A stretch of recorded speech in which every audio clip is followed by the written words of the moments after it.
we are entering into a new era, the Artemis era, of exploration of the moon, where we're going not just once, not just twice, but to establish a permanent presence on the moon.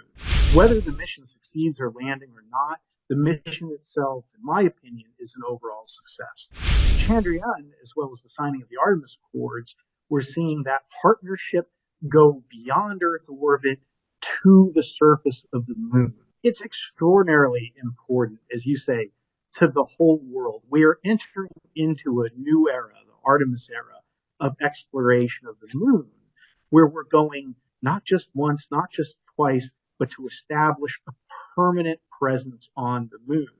And this mission will gather invaluable data to help drive our understanding of the moon, our ability to utilize resources, and ultimately where we're going to establish settlements on the moon. So this is a vital part of that process. And by the way, whether the mission succeeds or landing or not, the mission itself, in my opinion, is an overall success. That there's already been so much learned, so many capabilities developed, that while it would be great to have a successful landing, there's already been so many accomplishments in India that we will all benefit from just the act of attempting the mission. So as always, the journey itself is the most important part of this. And in my mind, this mission has already been a success. Now, NASA and ISRO have collaborated on various space missions and projects in the past. I mean, you worked on these things before, including the satellite launches and scientific research programs. How will the potential landing of ISRO's Chandrayaan-3 move this collaboration forward? It will literally move the collaboration forward to the moon.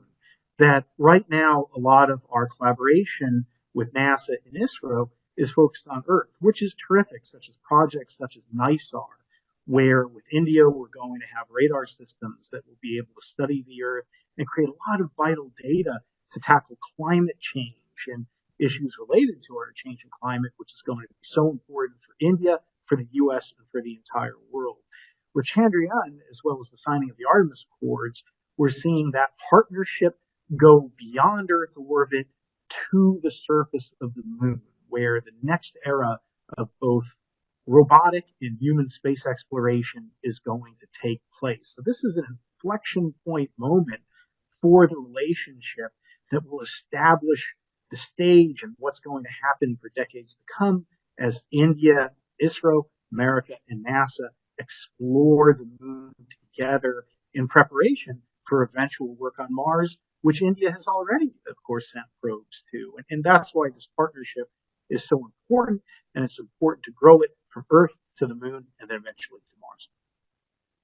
Now, together, the Vikram lander and the Pragyan rover are expected to move India's position forward within a small list of countries that have landed on the moon. Now, how is the science from these rovers expected to benefit NASA's current Artemis planning? And what, if any, changes are expected in NASA's ISRO's efforts for its planning or for a sustained presence on the moon? To have a sustained presence on the moon or anywhere, you need to be able to live off the land. And that's what's so different about this new era of lunar development, that this time we're going to stay. And in order to do that, we need to be able to take advantage of the resources on the moon.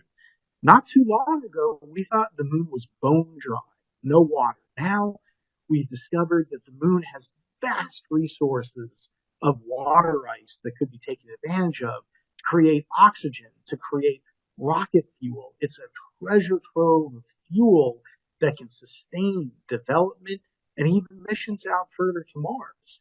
So this mission and hopefully future missions by ISRO and NASA will help us to understand what those resources are, where they are, and therefore that will direct planning in terms of how we will develop that presence on the moon and how we can leverage resources to go forward.